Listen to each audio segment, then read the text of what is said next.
There is another reason why kids appear so fascinating to us. It's the hormones. It's not only the human kid. The babies of even animals appear so cute. That's a ploy of Prakriti. Babies have to appear cute, otherwise they are so defenseless that they would be smashed. Babies must appear cute. That does not mean that babies have something extraordinary in them. It's just that you are conditioned to find any baby cute. The baby of a pig is cute, the baby of a monkey is cute. Even little snakes you don't feel like killing. If you come across a full grown cobra, then in fear or in self-defense or in just madness, you may want to kill it. But if you come across a little snakelet just emerging from the egg, you may even put it on your palm and say, oh, see how nice, how cute. What you found, baby?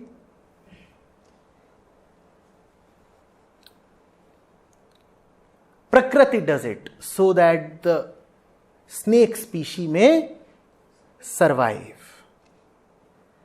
But this is something that we do not understand. And regrettably, I say that most women do not understand. They have such fascination for babies that for the sake of babies, they often destroy all their life.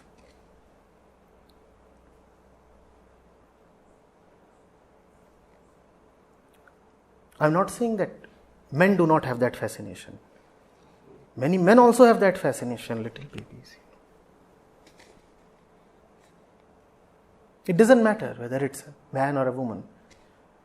It's your responsibility to understand where that fascination is coming from.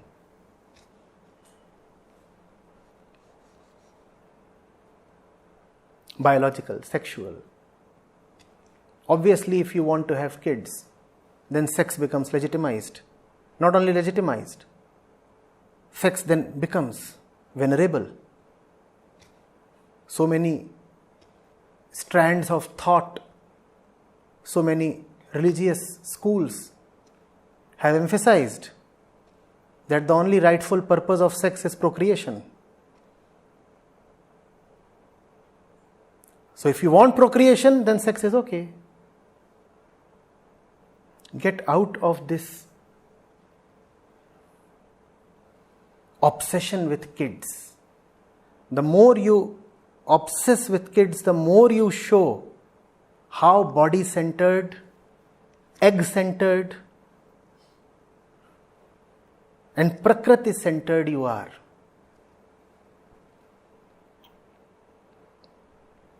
This entire planet is suffering because of man's obsession with kids.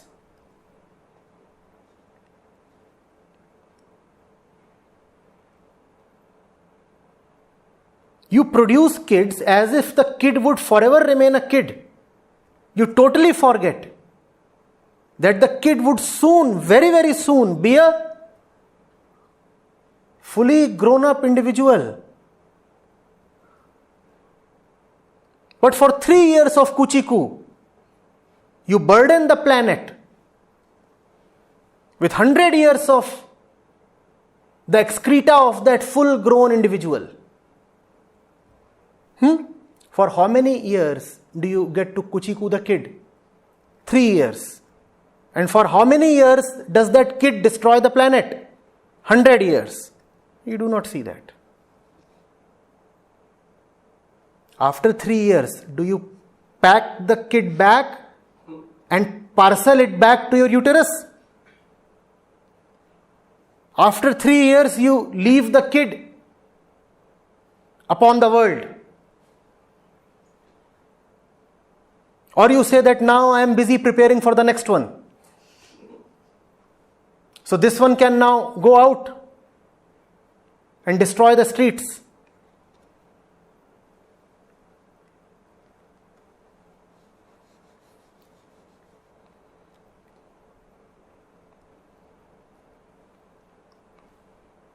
It is very strange how religions have often said that it is violence and sinful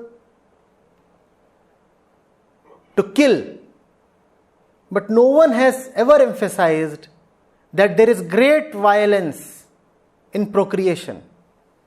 Today, ahimsa consists less of not killing. Today, the greatest act of ahimsa is to not to reproduce. Violence lies less in killing. Today, violence lies much more in giving birth. But if somebody is assaulting someone, you are quick to deplore. You say, oh, such violence, such violence. And if you come across a pregnant woman, you suddenly become so decent, so gentle, so accommodating and so tolerant.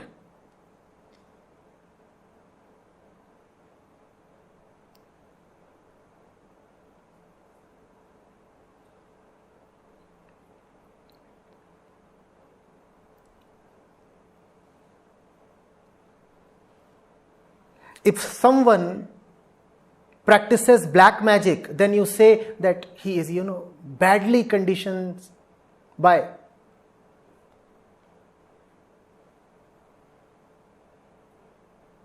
centuries of rituals, right? If you find somebody practicing black magic, then you are quick to decry. Oh, medieval rituals.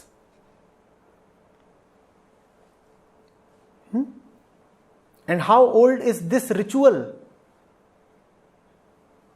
of procreation, I ask you? And why must this continue as a ritual? Why can't there be any wisdom in the decision?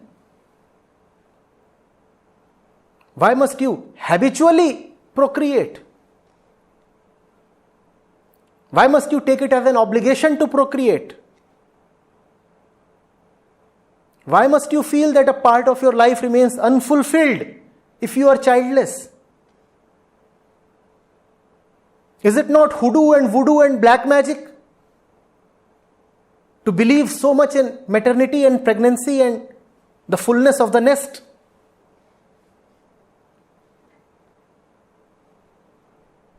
But no intellectual would come forward to say that maternity today is mostly an act of great violence.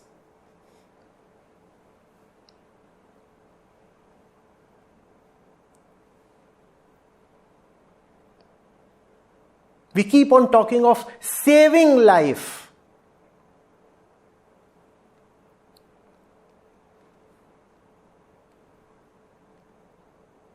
Without ever knowing the meaning of life. There would be a blood donation camp and the hoarding would read, donate blood, save a life. And you feel like asking, save what exactly? Save what? What do you mean by life?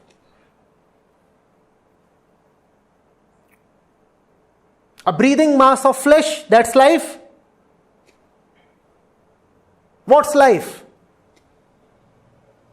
Something that begins when the child emerges from the body of the mother?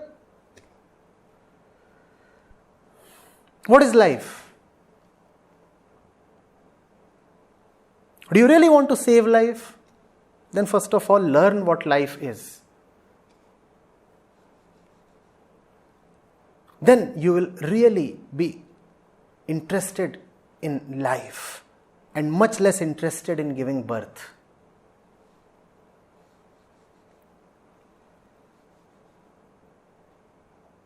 Mm-hmm.